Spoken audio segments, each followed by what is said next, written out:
Were you listening to my first lesson? Yes, I was. Yeah, and that's a problem, I think. You have to erase everything I said in the first lesson. It sounded like, Chopin was listening to Kapustin, and he wanted to get rid of all the, nuances, rubato, or whatever freedom we can find in romantic music, and it sounded so squared. So you need to be very, very extra careful. I really believe it's because you played after Kapustin. We spoke about rhythm so much and about pulse, and maybe somehow you got, influenced by that. But we have to try to go in a completely another direction in terms of what I would say is human relationship with pulse. Your pulse is a relationship with the metronome, which I hope you're not using at this time. Can I ask you? No. Yeah, get rid of the metronome right now. You have a great sense of rhythm. You don't need to, improve that. But instead, you have to work with it so that it sounds different from how it sounds right now. First thing. Second thing, we have to work as much as we can on your sound. The sound is on the aggressive side.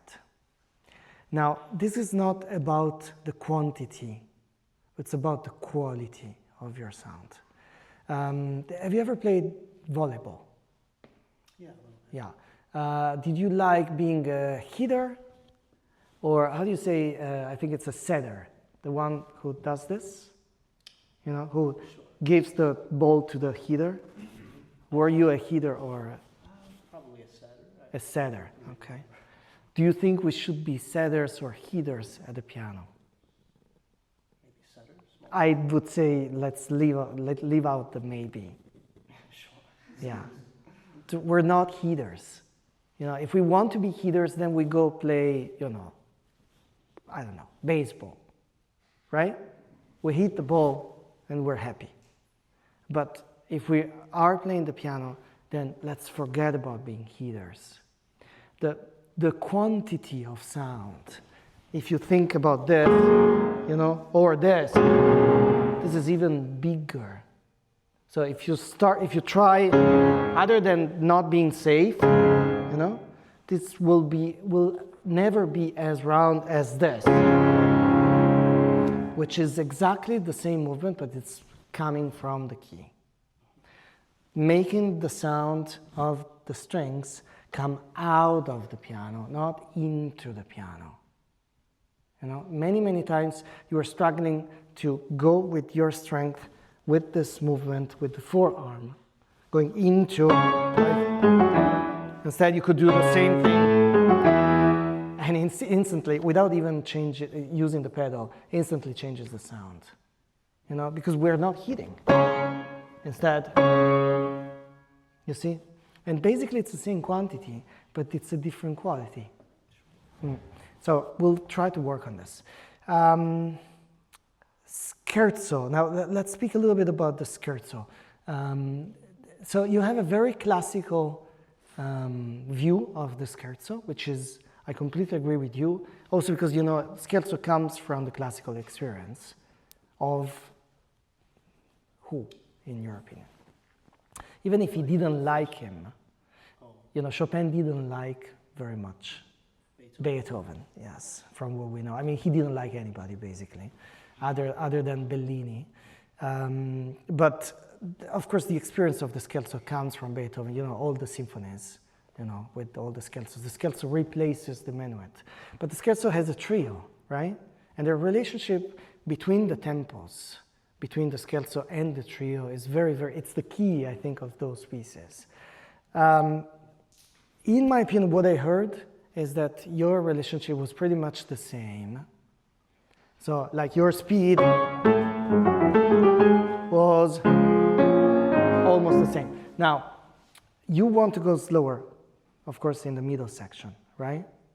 Because he writes più lento or un poco più lento, depending on the scherzos. It's always like this, But the relationship has to be there between something extremely fast and something slightly slower. What I felt was that your tempo, basic tempo, presto con fuoco, which means presto with fire, was a little bit on the slow side.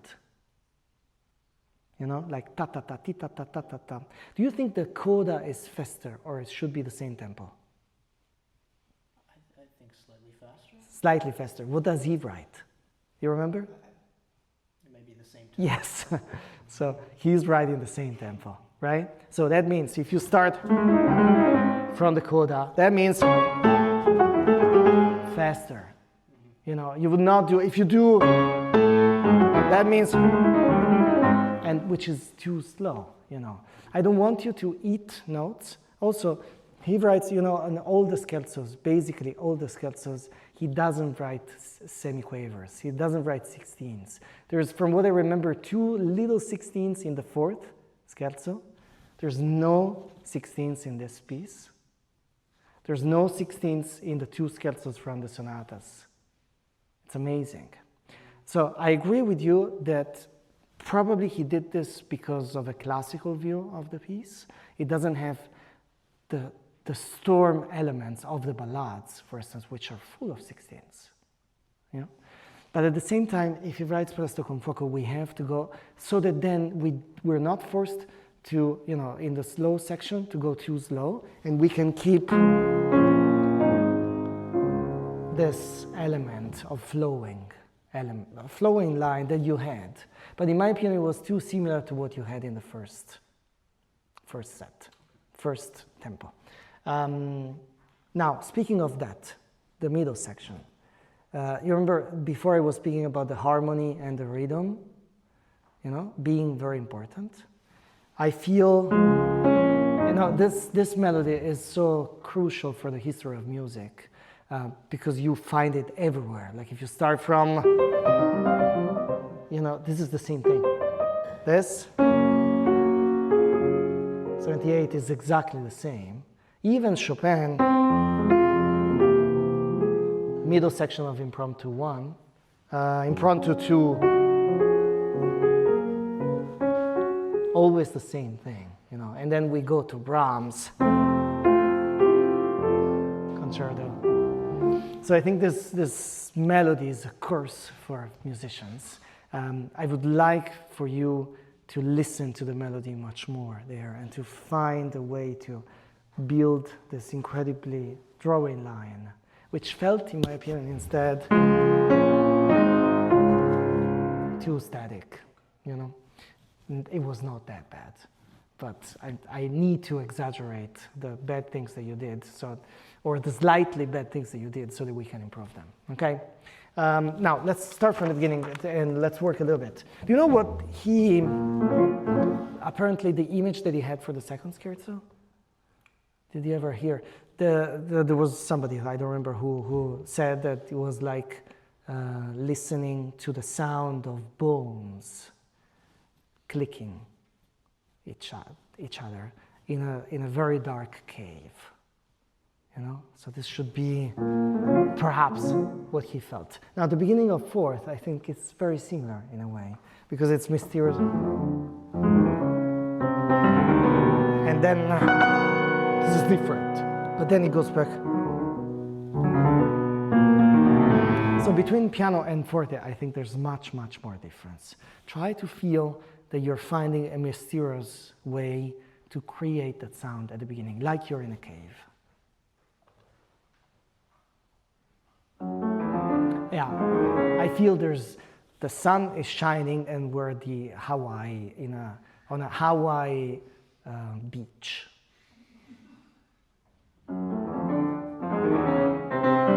Yeah, that's a little better. Now, William, think about what we could do to make it darker. First of all, do we have one hand or two hands? Two hands. So, which one is darker? It depends. Well, yeah, it depends if we cross our hands, but I mean, basically, which one is darker between left and right? What do you mean by darker? If we play on a keyboard, which one plays in the darker section of the keyboard? For the left hand. Exactly, unless we make changes, right? So in this case, which one is darker? Left hand. Left hand. So why, instead of doing this, we do this. And you see it changes the sound instantly. I don't want to hear this. This is too clear and too direct. Can we do this, giving the left hand a little bit more power? And, William, can we try once with no pedal? Very slow, slow, extremely slow. And I want you to explore the possibility of playing double legato.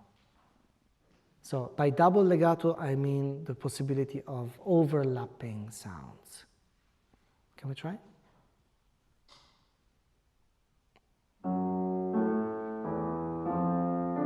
Yeah, now this is not really overlapping. What I mean is,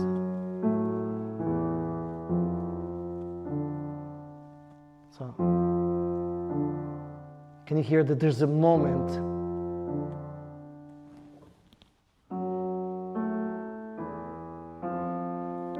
That's much better, but I still hear right hand much more than left hand. Yeah, but together, don't do in a different moment. That's better. How do you feel your wrists? Do you have consciousness of your wrists? Maybe not at the moment. That's good, that's good, yeah. So, when we play, we have to be conscious of how we play with the whole body, right? So I want you to feel your shoulders down, and you don't have problems, basically, with shoulders. They're always down. So you're already starting from a good point of view. But then you feel that your sound production comes from your fingers. Let's forget about fingers. Please forget that you have fingers. Sometimes I tell my students, imagine that you don't have an arm. I know it's creepy, image, but I tell them, pretend you have here some little things coming out of your shoulder, and it's your shoulder playing, not here, not your hands. So in order to do this, though, I need your wrist to be totally relaxed. There's no tension in your wrist. And the production of the sound doesn't come from the percussion. It's just because you're going down with gravity. It's not ta, but it's ti.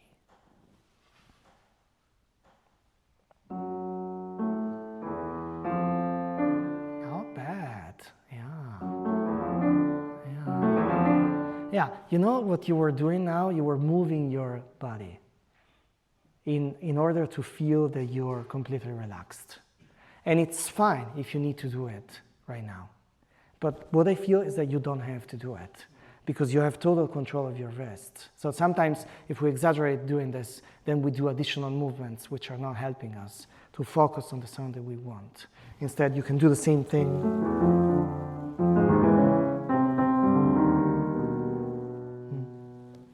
Steady and relax.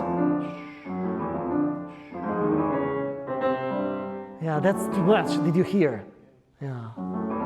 Don't play. Don't play. You're not playing. You're just leaning on the keys. Don't play. Yeah, that's it. Oh, nice. Now I hear a beautiful sound. Can we put pedal? Left hand. Listen to left. Yeah, that's better. Now, when you learn to do this, and there's thousands of examples I usually give my students, like playing directly on the strings, there's no key, or pretending that you're blowing, or pretending that you're playing just one bow, ta-da-da-da-dee. It's not ta-ta-ta-ta-ti. You think a bow would play ta-ta-ta-ta-ti, or ta-da-da-da-dee, ta-da-da-da-dee, right? Or a singer would make too many, breathing, or ta-da-da-da-dee, ta-da-da-da-dee, ta-da, right? So when you practice this, and when you feel that you have the power to do it, then you don't need to move it. When you know that you achieved this movement, then you don't really need to do this because this is actually counterproducing. It's too much movement. Let's try once more, together.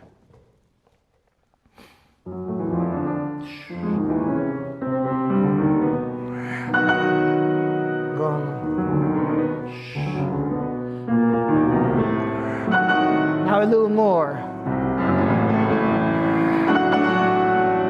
And from the keys.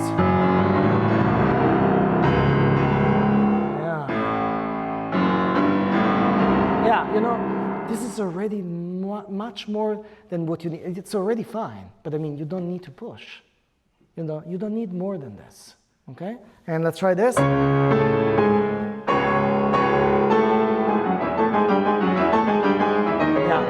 Can we try slightly faster? Yeah, beautiful. Yes. Oh. Yeah, brilliant. It's much better. You know, now I'm noticing that your mouth is also more relaxed than before. Before it was like I want to kill you, keys. And instead you have to feel that your whole body is like this. And you know, this is effortless playing, which is going to help you so much. In the octaves, I always talk about this preferred line, which means that between white and black keys, you can reduce the space. So instead of doing, you can be much closer, so that you're following that imaginary line. Can we try it once more? Yeah, look, what I see is that you're coming back on the E. So you're playing on the black keys, black, black, and then the start of the white key. And instead you should be in the middle of the white key. Yeah. Yes. Yeah, you know, it's much, the keyboard is a horizontal, you know, surface. So in order to go faster, do you need to go like you, when I come from Europe to America, my plane does this because the earth there is, you know, smaller, so it's faster. You know, if I would do this, of course it would be much longer. But the keyboard, is it a curved surface or a straight surface? So do we go faster by going zigzag or by going like this? We go faster by going like this, yeah. So that's why you need this. And this is in generally speaking, all your octaves, you are doing too many additional efforts to go in different directions, which doesn't make sense. So you have to try with very slow practice to identify the moment and exactly where you hit, especially the white keys, which is where we have the tendency to come towards us, because we think that it's easier to play here. But it's actually not easier, because then you're going away from the black. Okay? So this is, you know, this can be for anything. Now, left hand here. This is hard, because it will be faster than what you played. Yours was, which is not enough.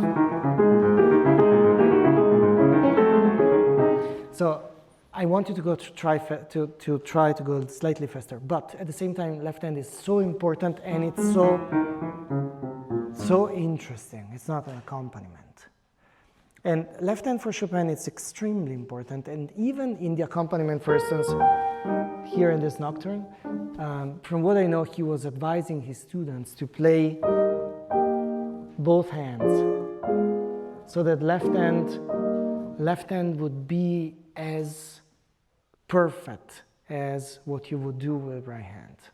So in other words, left hand accompaniment is too important to let it go by itself without controlling it. So why don't we do the same thing? Can we try slower to double left hand?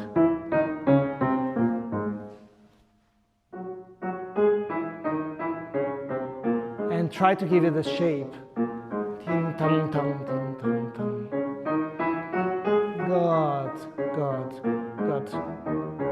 Good. That's good. So this is a good way to practice this, because I felt that this,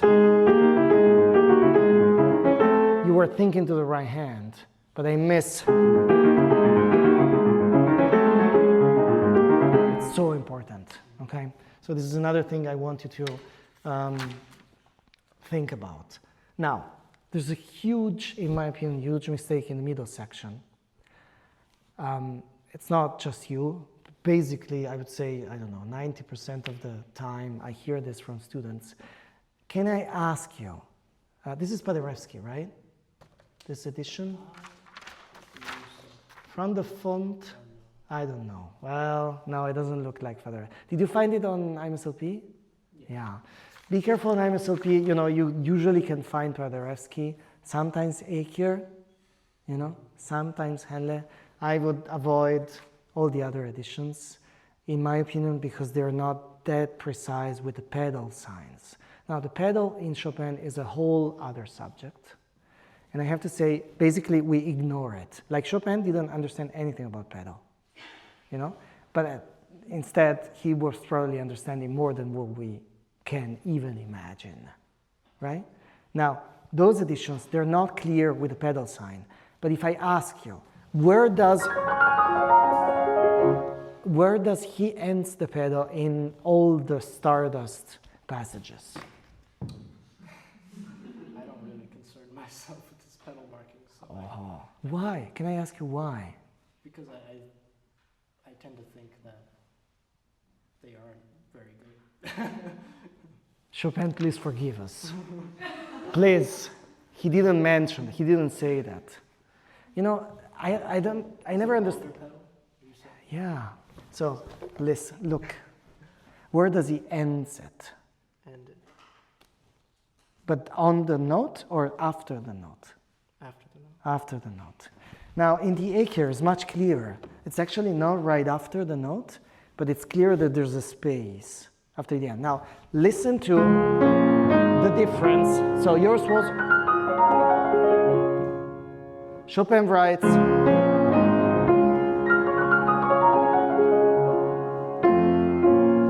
now, why do you think he's doing that? Which note does he end the first da-da-da-dee? Ends on F. F. Which note does he start the second? On F. On F. So what he wants, and the harmony changes instead, right? So, right? So what, and then again,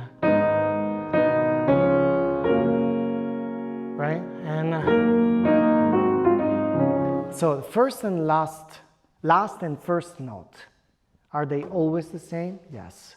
And harmony is always different.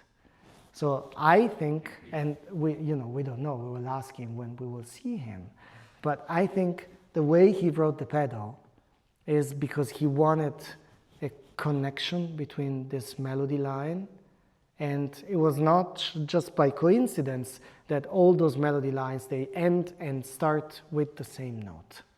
And that's why he puts this pedal. Now, and I have this argument with my students as well. I don't understand why we have to cherish Chopin for everything he wrote, but then for the pedal he's a complete ignorant. Now, the instrument was different. I get it. You know, did you ever play a Pleyel? Yeah, 5 minutes? Did you ever try a Pleyel? I don't think so. Yeah, so the Pleyel is the fortepiano that he loved. And I tried it. I gave concerts on Erard, which is the Liszt instrument instead. Erard is more powerful, Pleyel is less powerful. Both of them, they have a very different pedal from this one. So the run of the pedal, the overtones, the general overtones that they produce is much less, than this. But at the same time, Chopin was very much aware of when he wanted something with the pedal and when he didn't want something with the pedal, So the reasoning why he asks the performer to release the pedal later, there, is because he wants you to create for a moment this beautiful overtones overlapping, and in the same time, continue with the F. so that there's a connection between the melodies. So I cannot be sure, totally sure about it, but in my opinion is what he's asking us to try to do. Now, if it's too much, then it's our fault, because that means that we cannot really, work with the pedal. The pedal has a long run. So we can decide to do this, like completely full run, or half. This is half. So there's less overtones. And one other thing I will add, those composers, they know what they mean, Again, we're talking about Chopin, not somebody who doesn't understand. They always know that when there's a bass has all the overtones of this word. Can you hear all those notes? If we do the opposite, there's almost nothing. So Chopin would never write a long pedal that comes from here, going down, because that would be cacophony, it would be dissonance. Instead, he knows that he can't do that because there's a big bass that is neutralizing the dissonance. So let's try to trust his knowledge of the instrument. Let's be careful, of course, of how much pedal you use, but let's try to go in that direction. So try not to change abruptly on the last note. Can we try?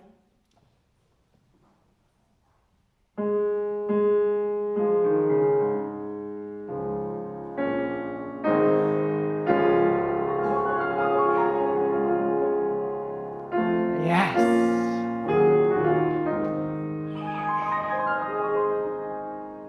Beautiful. Don't push too much.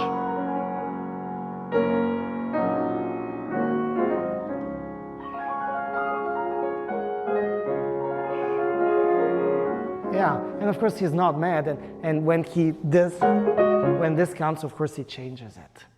He doesn't continue.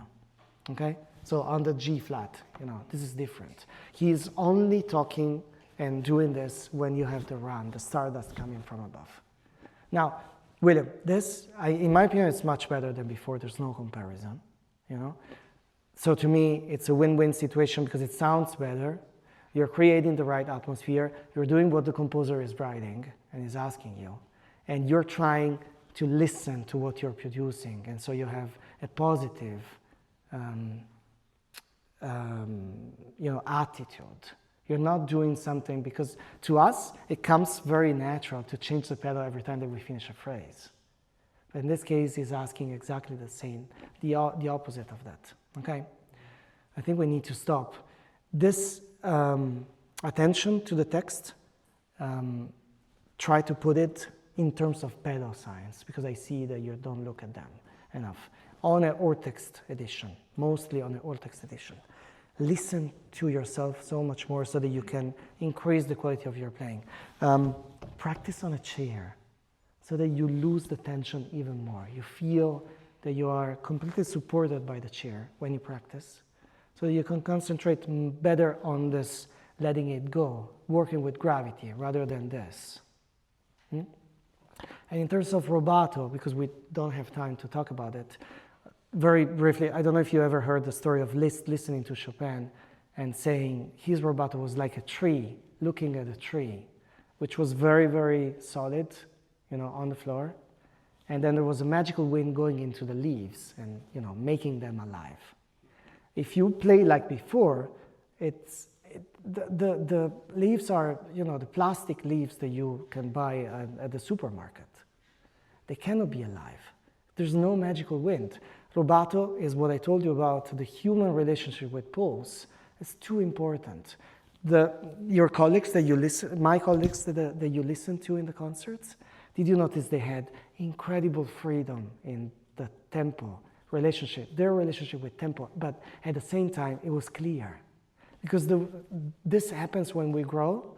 We trust our feeling with tempo. We know that we can go, slightly off without feeling track, without losing track. Right now, because you're young, you feel that you have to be on track. Otherwise, you lose it. But be adventurous in this, because the relationship with pulse is what makes you different from how I will play this piece. You know, and instead if we play with the metronome, then it sounds exactly the same. Okay? Good luck.